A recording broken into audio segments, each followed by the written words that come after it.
अरुण नयन भ्रकुटी कुटिल चितवत निर्भय सकोप मनोमंत गय गण निरके सिंह किशोर हैं चूप। उनके नेत्र लाल हैं, भौहें टेढ़ी हो गईं और वे क्रोध से राजाओं की ओर देखने लगे। मानो मत वाले हाथियों का झुंड देखकर सिंह के बच्चे को जोश आ गया हो। और देख महीप सकल सकुचाने बाज जपट जन कलवा लुकाने गोर शरीर भूत बल भ्राजा बाल विशाल त्रिपुंड विराजा। इन्हें देखकर सब राजा सुखचा गए, मानो बाज के झपटने पर बटेर लुक जाती है, छिप जाती है। गोरे शरीर पर विभूत भस्म बड़ी फब रही है और विशाल ललाट पर त्रिपुंड विशेष शोभा दे रहा है।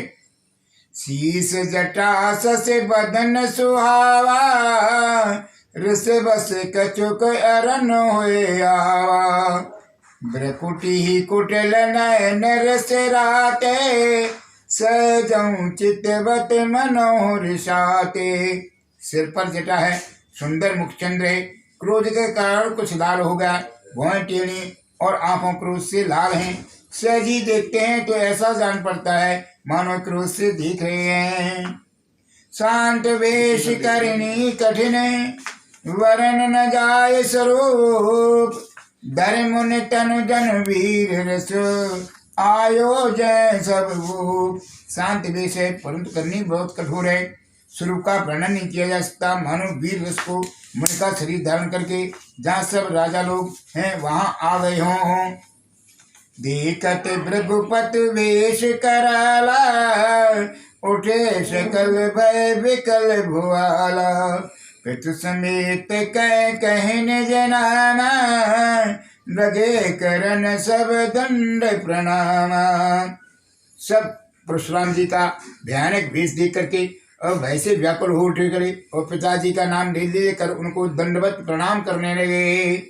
राम लखन दशरथ के ढोटा दीन हसी सदेख भल जोटा रमे चित रहे थकिलोचन रूप अपार मार मधुमोचन। विश्वामित्र जी ने कहा कि ये राम और लक्ष्मण राजा के दशरथ पुत्र हैं। उनकी सुंदर जोड़ी को देखकर परशुराम जी ने आशीर्वाद दिया। कामदेव को भी मदद छुड़ाने वाले श्री रामचंद्र के अपार रूप को देखकर उनके नेत्र थकित हो गए। तो बहुर विलो के विदेहसन कहो काटि वीर पूछत जाने अजान जिमें व्याप कोप शरीर। फिर सब और देख करके जानते हुए भी अनजान बन गए और जनक जी से पूछते हैं कहो ये भीड़ कैसी है और शरीर में क्रोध व्याप्त हो गया। तो सबे विलो के लोग सब जान जान की भीड़ हृदय ने हरस विषाद कछु बोले श्री रघुवीर। तब श्री रामचंद्र जी सब लोगों को भयभीत देखकर और सीता जी को डरी हुई जानकर बोले। उनके हृदय में न कुछ हर्ष था न विषाद था। श्री राम जी प्रभु बोल रहे हैं नाथ समुदन भंजन हारा होए क्यों एक दास तुम्हारा आयुष का कही किन मोही सुन रिसाए बोले मुनि कोई। हे राम, शिव जी को धनुष को तोड़ने वाला आपका कोई एक दास होगा, क्या आज्ञा है मुझे, क्यों नहीं क्या कहते। यह सुनकर क्रोधी मुनि रिसा करके बोले सेवक सो जो करे सेवकाई अरे करनी कर करे लड़ाई सुनो राम जय शिव धन तोरा से सेवाव समसोर पुमोरा। सेवक है जो सेवा का काम करे, शत्रु का काम करके तो लड़ाई ही करनी चाहिए। हे राम सुनो, जिसने शिव जी के धनुष को तोड़ा है वह सहस्वाव के समान मेरा शत्रु है।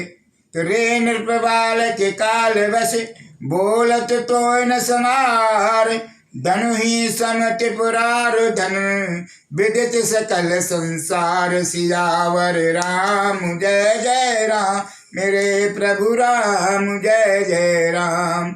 अरे राजा पुत्र, काल के बस होने से तुझे बोलने में कुछ भी होश नहीं है। सारे संसार में विख्यात शिव जी का यह धनुष क्या धनुई के समान है। तो भृगुसुत समझ जनेऊ बिलोके, जो कछुकों से सिर से रोके। सुर में सुर हर जन और गाई, हमारे कुल इन पर न सुराई। भृगुवंशी समझकर और यज्ञोपवीत धारण किए कर जो कुछ आप कहते हैं उसे मैं क्रोध को रोक कर सह लेता हूँ। देवता ब्राह्मण और भगवान के भक्त और गौ, देवता ब्राह्मण और भगवान के भक्त गौ, इन पर हमारे कुल में वीरता नहीं दिखाई जाती है। सूर समर करनी करें, कह न जनावे आप। वेद्यमान रन पायर पो, कायर कथें प्रताप। सूरबीर तो युद्ध में करनी शूरता का कार्य करते हैं, कहकर अपने को नहीं जनाते। शत्रु को युद्ध में उपस्थित पाकर कार्य ही अपनी प्रताप की ढींग मारा करते हैं। इस प्रकार से लक्ष्मण ने कहा। तो अब जन देव दोष मोहि लोगो, कटवादी बालक बद जोग। बाल बिलो के बहुत में ही बाचा, अब मरण हार वासाचा। और बोले अब लोग मुझे दोष न दें, ये कड़वा बोलने वाला बालक मारे जाने योग्य है। इसे बालक देखकर हमने बहुत बचाया, पर यह सचमुच अब मरने को ही आ गया है। कौशिक का क्षमम अपराधो, बाल दोष गुण गण साधु। खर कोठार में अकरुण को ही, आगे अपराधी गुरुद्रोही। विश्वामित्र जी ने कहा, अपराध क्षमा करिए, बालकों के दोष और गुरु को साधु लोग नहीं गिनते। परशुराम जी बोले, तीखी धार का कुठार में दया रहे तो क्रोधी, और ये गुरुद्रोही और अपराध भी मेरे सामने खड़ा है। उत्तर देत छोड़ूं बिन मारे, केवल कौशिक सील तुम्हारे। नहीं तो ये काट कुठार कठोरे, गुरे उरन हो तुम श्रम थोरे। उत्तर दे रहा हूँ, इतने पर भी इसे बिना मारे छोड़ रहा हूँ। सो ये विश्वामित्र केवल तुम्हारे शील और प्रेम से, नहीं तो इस कठोर कुठार से काट कर थोड़े ही प्रसन्न से गुरु से उरण हो जाएंगे। तो गाद सुन के हृदय से, मुने हर अरे सूज। मैं खानन ऊख में, अजौन बूझ अबूझ। विश्वामित्र जी ने हृदय में हंसकर कहा कि मन को हरा ही हरा देख रहा है। श्री राम और लक्ष्मण को वे साधारण क्षत्रिय ही समझ रहे हैं, किंतु यह लोहमयी केवल फौलादी बनी हुई है। खान व खान खड़ग है, ऊख की रस की खान नहीं है, जो मैं मुँह में देते ही घुल जाए। तुम मिले न कबहू सुबटरन गारे, दुज देवता घर के वारे। अनुचित कै सब लोग पुकारे, रघुपति सैन लखन ने वारे। आपको कभी रणधीर बलवान वीर नहीं मिले। हे ब्राह्मण देवता, आप घर में ही बड़े हैं। ये सुनकर अनुचित अनुचित है कहकर सब लोग पुकार उठे। तब श्री राम जी ने इशारे से लक्ष्मण जी को रोक दिया कि भैया बैठ जाओ। तो लखन उतर आयुत सरस, भृगुवर को पुत्र शान। बढ़त जय के जल सम बचन, बोले कृपा निधान। श्री लक्ष्मण जी के उत्तर से जो आहुति के समान थे, परशुराम जी के क्रोध रूपी अग्नि को बढ़ते देखकर रघुकुल के सूर्य श्री रामचंद्र जी जल के समान शांत करने वाले वचन बोले। नाट करो बालक पर छो, सूद दूध मुख करे न को। जो पे प्रभु प्रभाव कुछ जाना, तो के बारे बार करते आना। हे नाथ, बालक पर कृपा करिए, इन सीधे और दुधमय बच्चे पर क्रोध नहीं कीजिए। ये जो है प्रभु का आपका कुछ भी प्रभाव जानता होता तो क्यों कहता, जो लड़का कुछ अचगर करही, गुर पे तुमात मोद मन भरही, करही कृपा से सुसेवक जानी, तिम समशील धीर मुनि ज्ञानी। बालक यदि कुछ चपलता भी करते हैं तो गुरु माता पिता मन में आनंदित होते हैं। ऐसा छोटा बच्चा सेवक जान कर कृपा कर दिए। आप तो सौंदर्शी हैं, सुशील हैं, धीर हैं और ज्ञानी मुनि हैं। लखन कहो हंस सुनो, मुन क्रोध पाप कर मूल, जे बस जन अनुचित करें, चरे विश्व प्रतिकूल।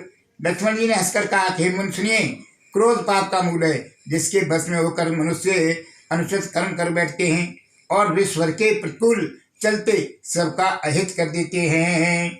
तो अति विनीत मृदु शीतल वाणी, बोले राम जोर जुग पानी, सुनो नाथ तिन सेज सुजाना, बालक वचन करे नहीं कहना। श्री रामचंद्र जी और ने दोनों हाथ जोड़ कर करे परशुराम जी को प्रणाम किया और विनय के साथ कोमल और शीतल वाणी बोले, हे नाथ सुनिए, आप तो स्वभाव से ही सुजान हैं, आप बालक के वचन पर कान न दीजिए, उसे सुना अनसुना कर दीजिए।